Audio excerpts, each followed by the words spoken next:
hindi ka pwede sumali. Kasi this is for retirement. So, pros and cons again, virtually risk-free, tax-free, and prepares investors for higher retirement benefits compared to the regular SSS pension benefits. So, kung makukuha nyo lang siguro sa SSS check nyo, sabihin natin na before, maximum is like 10,000 pesos, ngayon may dagdag na kasi meron kayong additional investments towards your retirement. Pero ang cons naman is, it's low yield, again, because it's underlying security are treasury bills, and kagaya na sinabi ko, 65% of your investments will be tied to your fund until you reach retirement age. So hindi mo siya pwedeng gawing parang magtataguan mo ng pera tapos kukunin mo kapag kailangan. So yun yung mga risk. Pupunta po tayo sa public capital markets, ibig sabihin offered to the general public ng investment instruments. Ito po, alam ko marami sa inyo yung gustong mag-invest sa stock market. Ang interesado, nakikita ko meron parang mga group na nag-aaral together ng fundamental analysis, technical analysis, and some such things. So yun yung mga iba't ibang approach para mag-invest sa stock market. So, ano ba ibig sabihin nun? Ibig sabihin, pag bibili ka ng stocks, bumibili ka ng isang piraso ng kumpanya. You're buying ownership of a part of a company. It gives you a share of the company's profits, and of course, its losses. Kapag nalugi siya, lugi ka na. So, how do you earn from stocks?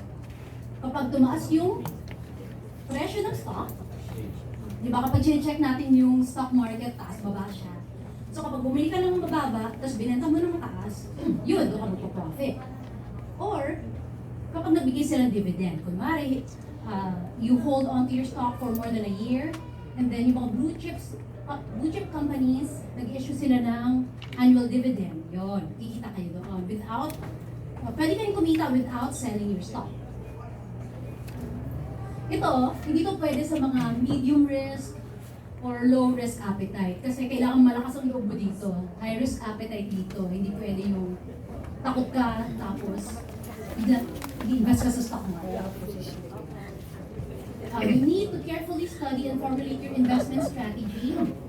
Know the terminologies about stock market and trading. And how to read reports, yan, mga importante bagay yan. How to read the reports, company reports, and annual documents para effectively investment strategy, kumbaga.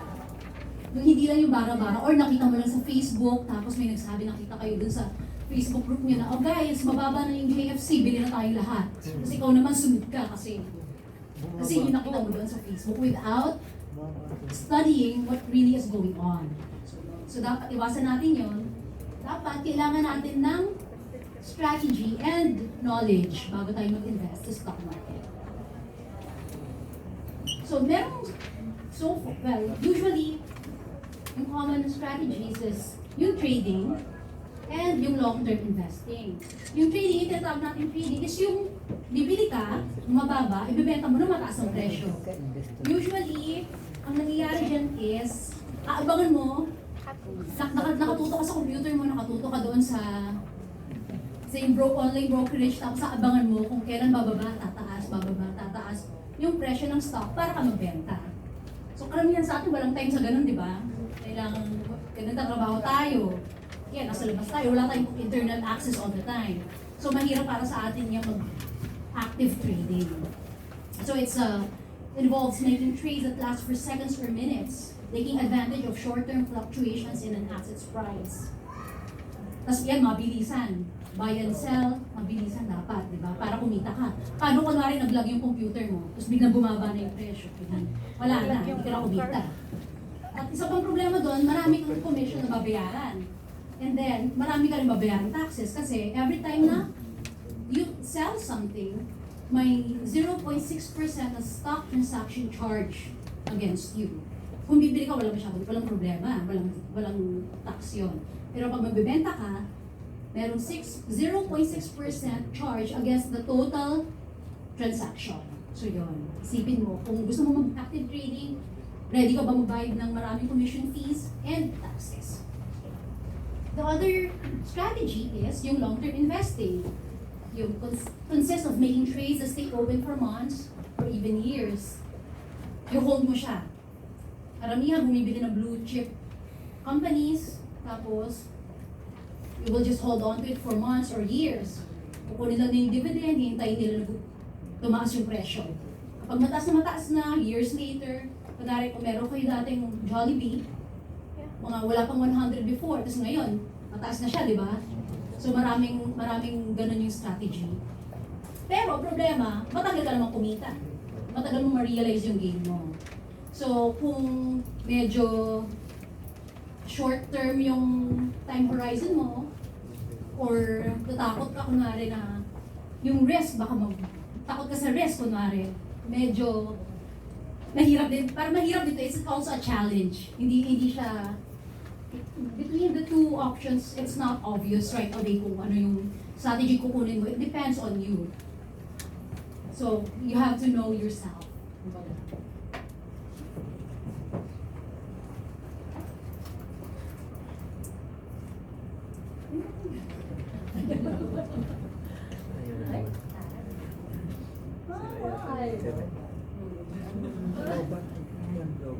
Okay.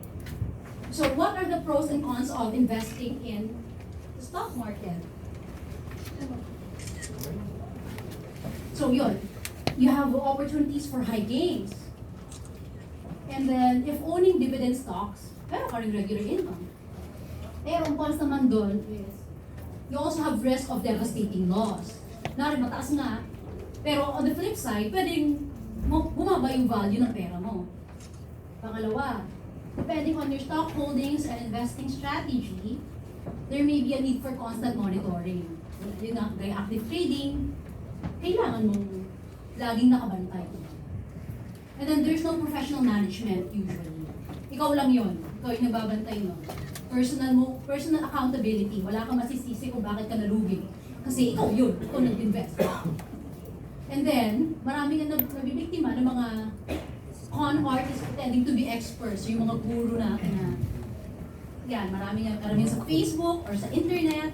So, mag-ingat po tayo dyan before we join or maniwala sa mga pinagsasabi ng mga experts daw. We also have to study for ourselves. Kasi, at the end of the day, ikaw lang din ang responsible sa trades mo. Okay.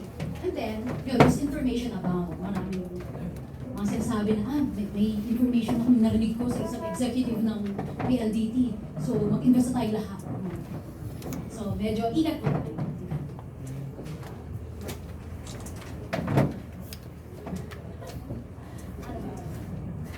Clear naman po. Parang shell shock kayo or whatever. Okay. So yun, if you're still interested in investing in stocks, this is how we start investing in stocks. First, open an online brokerage account. So kung nasa abroad po tayo, ang best option natin is yung online brokerage account. Siguro yung iba sa inyo familiar with Call Financial or yung iba BPI Trade. So yun po, mag-open po tayo doon. Kontakin natin sila. Usually naman, ang nangyari is, hindi na nila required na pumunta ka sa office nila. Kasi dati ganun eh. 10 years ago, kailangan mo pumunta sa office nila. Sa, I don't know, anywhere, somewhere in the Philippines. And then, kailangan mo pumirma, kailangan mo mag-attend ng seminar.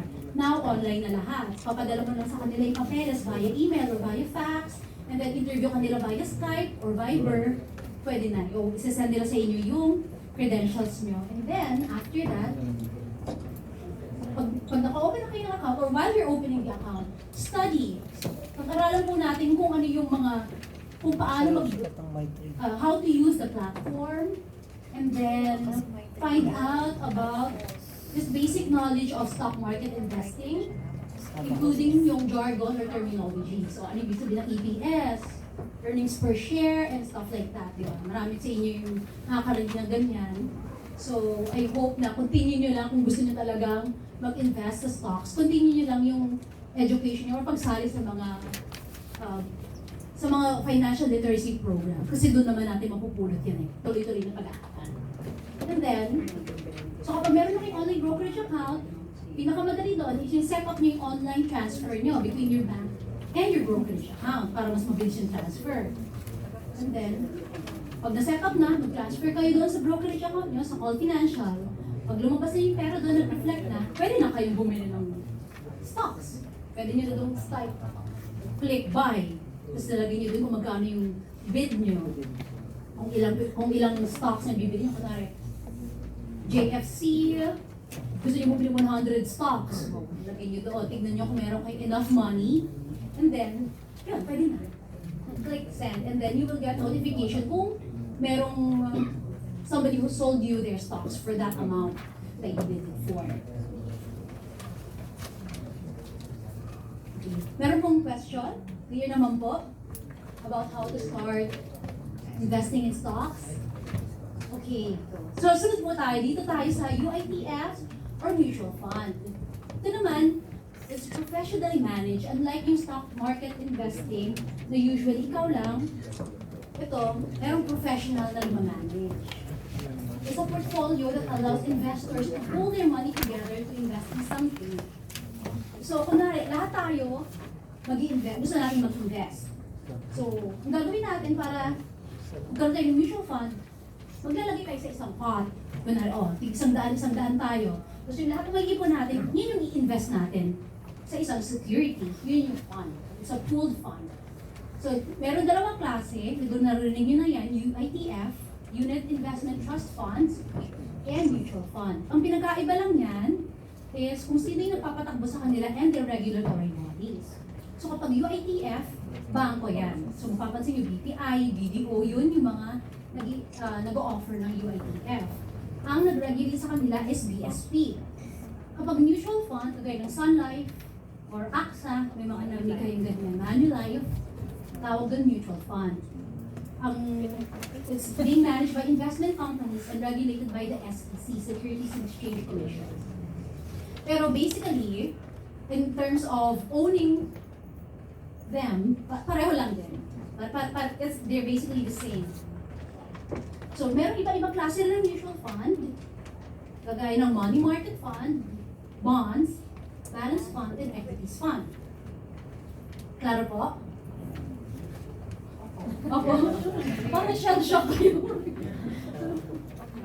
Klaro. So, tanong muna natin, bakit tayo mag-invest sa mutual fund? Ano ba meron?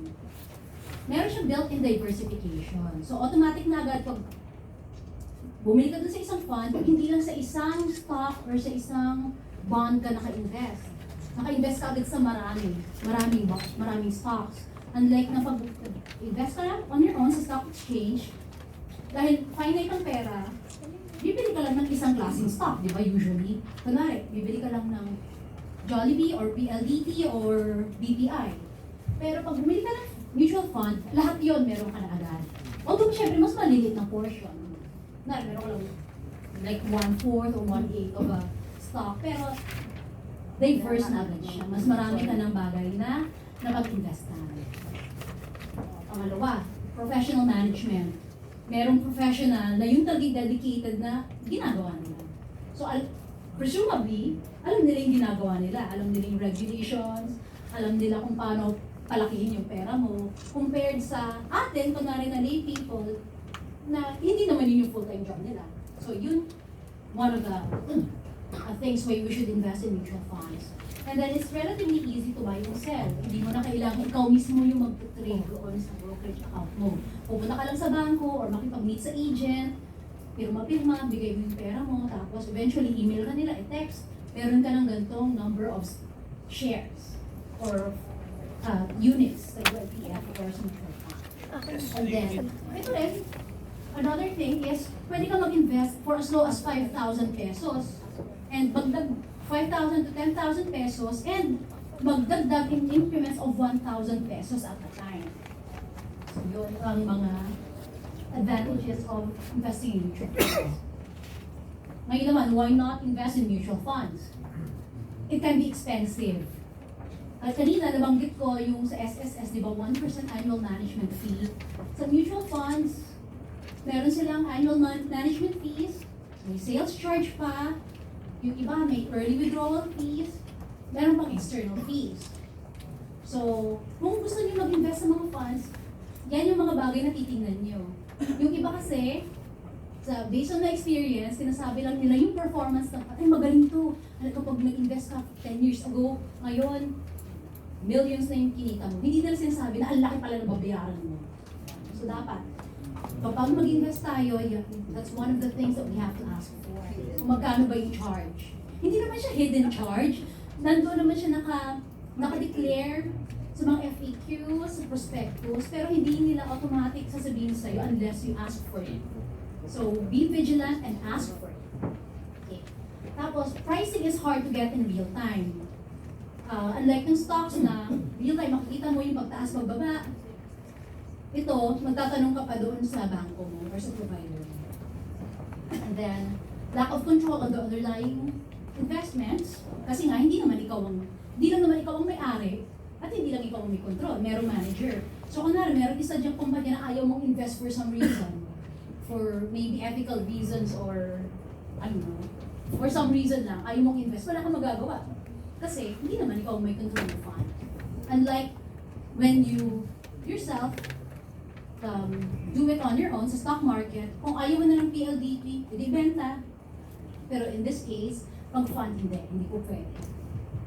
And then, some fund agents are not transparent about the fund performance and associated fees. Kaya sinabi ko kanina. So, you have to be very vigilant kung kanino kayo magtitiwala yung pera niyo. Ito na, pumunta tayo sa types of mutual funds. Wala yung money market fund. Ito yung pinaka-conservative, kumbaga. So, it invests only in highly liquid instruments such as cash equivalent securities, and treasury bills. So, yung ibang bangko, money market fund nila are invested in deposit accounts. So, titingnan nyo rin, makikita nyo kasi ang mga information na yan doon sa prospectus, or if you ask your agent. So, tatanong nyo, ano ba yung underlying securities ito? Iba, treasury bills, which is backed by the government. Yung iba, deposits ng bangko, ng mga depositor nila. Yung galing sa mga depositor nila, doon nila kukunin yung kita, kumbaga, o doon nila invest. And then, it offers high liquidity with very low level of risk. So, bakit may mga nag-i-invest sa money market funds kung maliit lang pala yung kita? It's because very low risk and pwede mo siyang i-withdraw anytime. And then, yun nga, dahil nga low risk siya, mapipreserve niya yung value ng pera mo. For example, kailangan mo yung pera mo in 6 months to 1 year.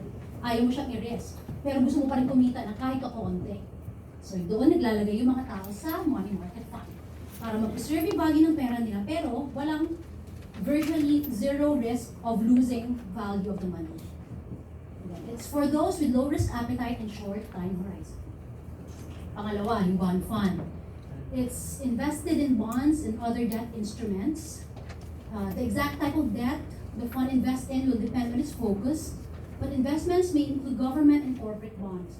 So yung ibang kumpanya, kagaya ng BPI, meron silang dedicated bond fund for government securities, and then dedicated fund for corporate securities. Ibig sabihin mga pautang from private companies.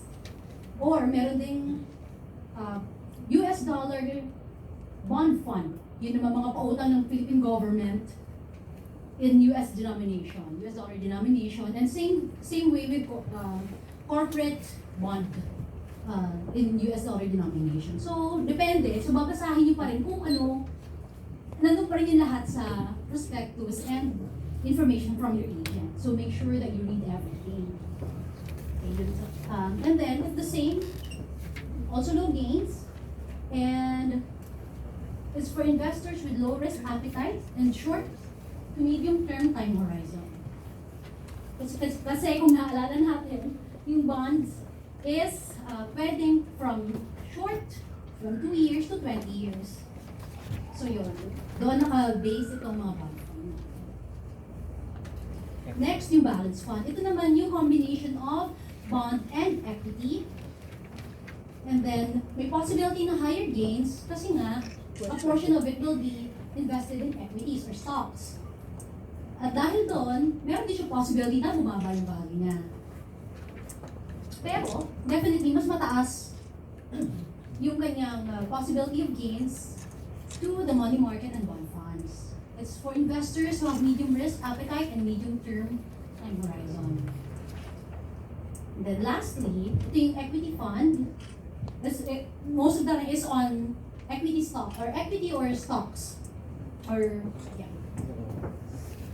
And then it's possibility of higher gains and higher losses compared to the other fund type. And there are actually two types of equity fund. Yung isa ay actively managed funds and then the index fund. Ano yung pinagkaiba nilang dalawa? Yung una actively managed funds, its goal is to beat the market or beat the index. Index natin sa Pilipinas ngayon is Philippine Stock Exchange Index.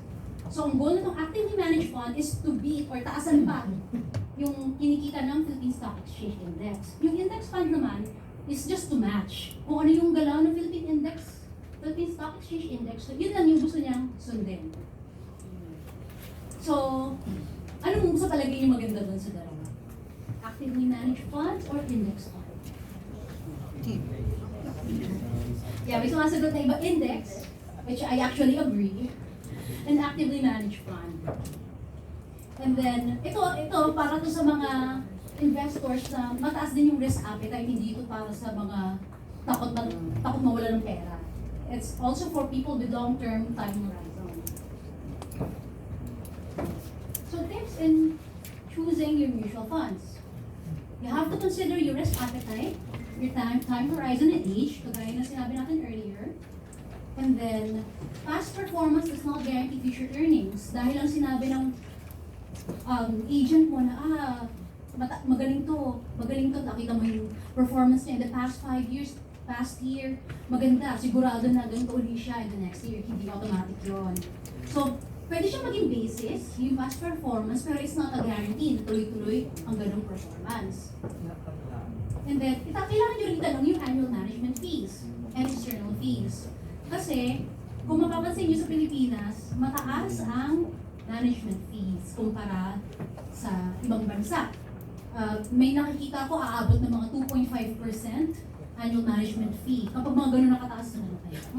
Pag na kayo doon, di pa na kayo sa ibang kapag ganun kataas. Kasi kung annual management fee nila ganun kataas, meron pang ibang fees yan. Kasi babayaran pa yung auditor, may taxes, and whatnot. So mauubos yung kinita nyo. Kung narin kinita nyo is 6% yung kinita ng fund, tapos ang babayaran sa management fees, 2%, magkano nalatira sa inyo? And then, if you can, read the prospectus and other documents such as key investor information document to confirm the information given to you by your agent. Kasi iba, nagsasabi lang na ganito, may pinopromise sa inyo, pero yung official document pala says something else. So it's like bait and switch. So, siguraduhin natin na before tayo mag-invest sa any mutual fund, we're armed with all this information para hindi tayo malugi. Okay, so last ito, pera or personal equity retirement account. This is actually a government initiative, pero hinuli ko siya kasi so far, ang offerings ng pera are UITF. So I wanted to explain first what UITFs are before I explain pera. So ano ba yung pera? May video yan eh. Ano, dapat nanood tayo ng video. Hindi ba? Yan. Pakipress. Yan, panoorin mo na aking video.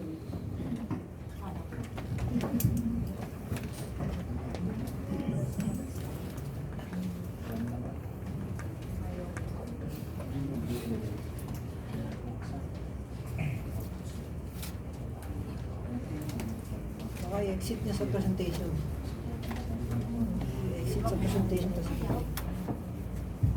Pakihanap na lang sa YouTube. Okay, pakihanap na lang sa YouTube yung pera BSP.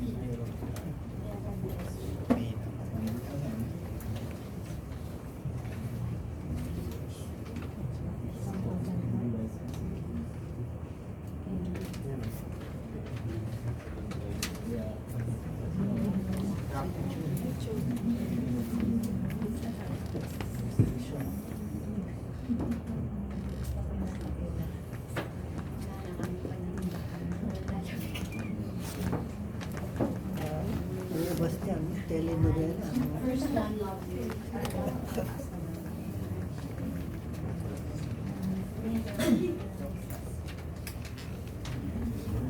Salary is just enough for basic needs. Meet Carrie. She has been working abroad since 1990. She remits her salary to the Philippines to cover her family's household expenses. Saving is a challenge for her. She wonders how she and her family can have a comfortable life when she returns to the Philippines upon retirement. Meet Baste. He is a monthly salaried employee. Every morning, he goes to work in the central business district. Most of his salary is used to pay for household utilities and the tuition fees of his 3 children. As he rides the MRT, he wonders what will happen when he retires. Meet Ali, an entrepreneur. For the last 6 years, she earns by selling meat products in a local wet market. She dreams to travel and enjoy life. Possibly upon retirement, she wonders how, as when she does not work, she does not earn. Karen, Baste, and Ali are all thinking about their future. They all want another means to save for their retirement besides the few choices available in the Philippines. Now, they can take advantage of a new savings mechanism to assure that they have a more secure and comfortable future. The Personal Equity and Retirement Account Act, or PERA. Established through Republic Act number 9505, the Personal Equity and Retirement Account is a personal and voluntary retirement savings plan that is open to all Filipinos. It is another means wherein people can save for retirement. Filipinos at least 18 years of age, earning income through employment or self-employment in the Philippines or overseas, and have a Philippine Tax Identification Number or PIN are qualified to open an account. 5% of the total annual contributions can be deducted from the contributor's income tax liabilities. Income earned from investments and reinvestments of PERA assets is exempt from taxes.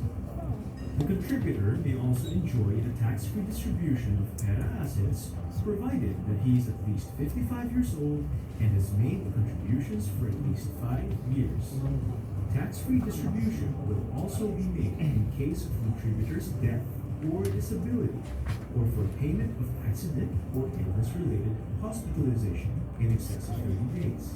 Finally, PERA assets shall not be considered assets of the contributor for purposes of insolvency and estate taxes. The maximum amount of annual contribution entitled to PERA incentives shall be 100,000 pesos or its foreign currency equivalent. If the contributor is married, each of the spouses shall be entitled to make a maximum annual contribution of 100,000 pesos or its foreign currency equivalent to his or her respective PERA. Overseas Filipinos shall be allowed to make maximum annual contribution of 200,000 pesos or its foreign currency equivalent. Private employers may also contribute to its employees' PERA, provided that in no case should the combined contribution of the employer and the employee exceed the maximum allowable amount. A contributor shall have a maximum of 5 PERAs, wherein each PERA shall be confined to only one investment product category. The product categories may include unit investment trust funds, shares of stock and mutual funds, annuity contracts, insurance pension products, pre-need pension plans, shares of stock, or other securities listed and traded on local exchange-traded bonds, government securities, and other categories of investment products or outlets which the concerned regulatory authority may allow for PERA purposes. It is important to note that these PERA investment products must be duly accredited by the concerned regulatory authorities to be entitled to tax incentives. Karen, Baste, and Ali are potential contributors of PERA. To open an account, a contributor simply visits any accredited PERA administrator presently available to banks and soon after the insurance companies and investment houses. They simply fill out an application form and ensure to select and designate the following: cash custodian and/or securities custodian to take custody of funds and securities or other evidence of investments, respectively. The cash custodian and securities custodian, though, may not be the same entity as the chosen administrator. At the option of the contributor, he may designate an accredited investment manager to provide investment advice or make decisions on behalf of the contributor. When the account is open, the contributor must choose accredited PERA investment products from various product providers to jumpstart the investment activity. PERA provides a viable vehicle to allow Filipinos to properly save for a comfortable and secure retirement. It gives investors the assurance of enjoying financial freedom in their golden years, freeing them of monetary worries and concerns. What are you waiting for? Join Karen, Baste, and Ellie and be a step closer to fulfilling your dreams of a comfortable and happy retirement. Para sa maayos, komportable, at mas matiwasay na pagretiro, pera-pera lang yan. Make Pera part of your investment plan.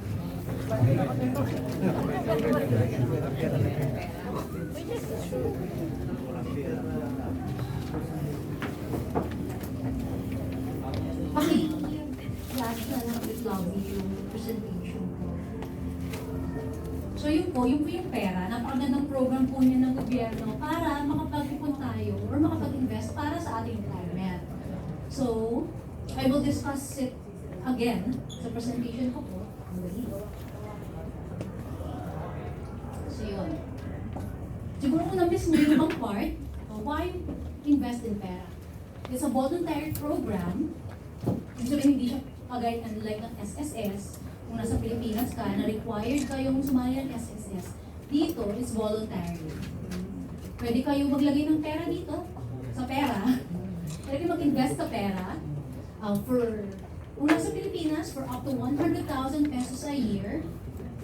Yung mga overseas workers, up to 200,000 pesos a year. So, ngayon, ang qualified lang na magbigay ng pera or mag-offer ng pera is BPI, BDO, and soon to launch ang Land Bank.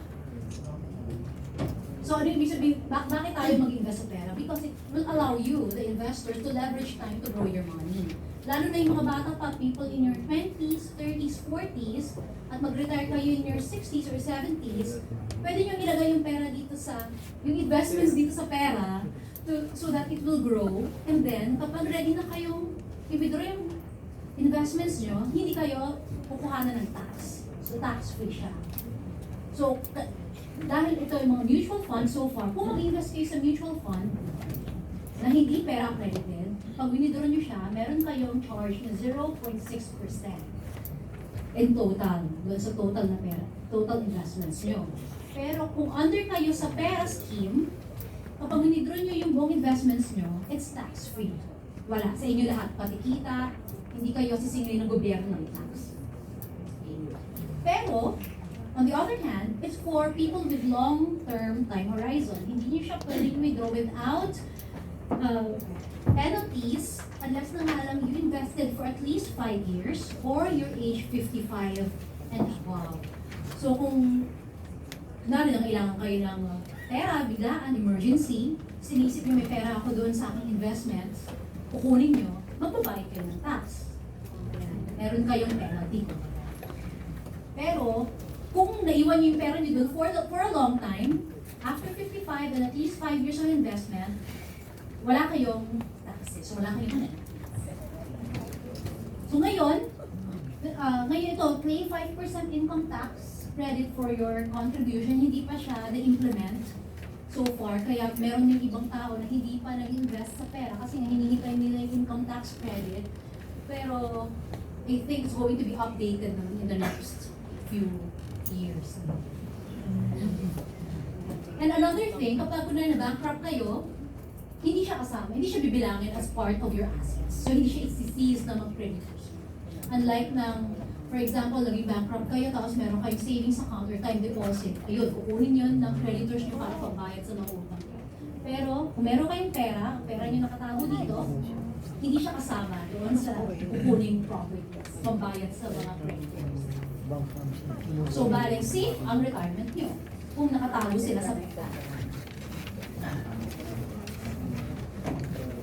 So, paano tayo mag-invest ng pera? So far, as I've said, dalawa pa lang yung nag-offer, BPI and BDO. And honestly, kapag lumapit kayo sa regular BPI and BDO offices, hindi nila alam kung paano, anong nangyayari, anong programs to. So, ang BPI, pero kayong, you need to contact parang agent. Pera agent, nasa website nila, nakalista kung sino-sino yung mga agent na yun, and then you email them. Tapos kapag in-email nyo sila, kahit nandito kayo overseas, they will get in touch with you. So, papadala nila sa inyo yung mga papeles, and then, kung meron na kayong opportunity sa Pilipinas umuwi, doon kayo magsasign. Para yan sa BPI. Para sa BDO, naman, actually mas madali kung meron na kayong BDO account. May BDO account na kayo, tapos meron kayong BDO online, pwede kayo mag-open ng pera account doon. Tatanungin nila kayo ng, may mga questions doon, questionnaire, online, kailangan nyo lang sagutan, tatanungin din kayo ng risk profile nyo, and then afterwards, pwede na kayo mag-start ng pera account online, if it's BDO. Okay. So parehong account, parehong BPI and BDO, kailangan meron kayong savings or checking account bago kayo mag-open sa kanila. Kung wala, hindi kayo makapag-open. So mag-open muna kayo if you're interested. So ano yung mga available na pera instruments? So far, as I've said, is only UITF. Although sinabi ko nina sa presentation ng BSP na may insurance, may annuities, so far hindi pa offered yun. Ito pa lang yung offered. Sa BDO, ito yung mga UITF, short-term fund, yung money market fund, may index fund, sila bond index fund, and equity fund, the index. BPI, money market fund, equity fund actively managed, and then government and corporate income. Yung land bank, meron sila, apart from the money market and bond, meron silang US dollar denominated pera account. So kung interested kayo na magtago ng dollars para sa retirement nyo yan, that's an option. Pero so far, land bank, hindi pa in-offer, hindi pa kaya. So abangan na lang natin sa website nila kasi nakalagay pa doon, launching soon. So abang tayo kay Mr. Ariel, baka alam niya. So ngayon, pupunta po tayo. So basically, yun po ang ating investment options for OFWs for both government and private public offerings. Ngayon pupunta po tayo, just a short primer on investment scams kasi marami po tayo naririnig na mga nagreklamo dito sa ating ATM section, sa mga nasa scam sila. At usually, ito yung mga, kung sino pa yung nangangailangan, siya pa yung nasa scam. Kung sino pa yung parang kung sino pa yung nangangailangan ng pera, kung sino yung illegal dito, yung gano'n, kumbaga. They're not, they're not documented here in Korea, sila yung nasa scam. Kasi nga, hindi sila makakapag-reklamo sa amin. So now, just an overview of what scams are, kung anong klase ng mga scams.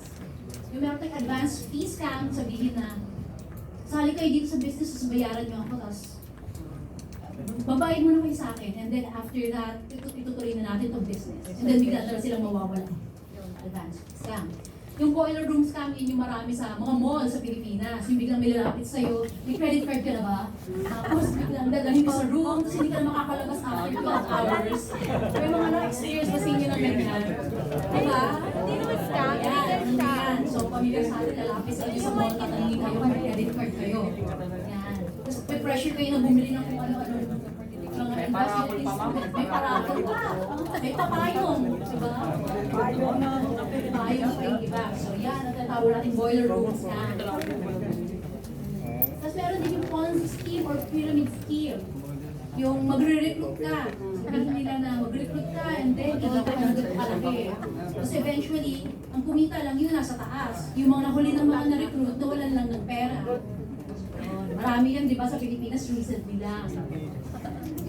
Tapos yung iba, outright, talagang fake companies. Magpapadala sila ng mga email or letter sa mga tao, or magtatayo sila ng booth somewhere. Sabihin nila, we're a new company, or we're affiliated with respected company, bili kayo sa amin ng mga shares. Yun pala, hindi sila talaga, fake talaga sila. So yan, ingat-ingat din tayo dyan. Tapos again, yung mga investment gurus na sinasabi natin, sinasabi nila na, okay, mag-pool tayo ng pera, i-invest ko yung pera natin, and then ibibigay ko na lang sa inyo yung kita.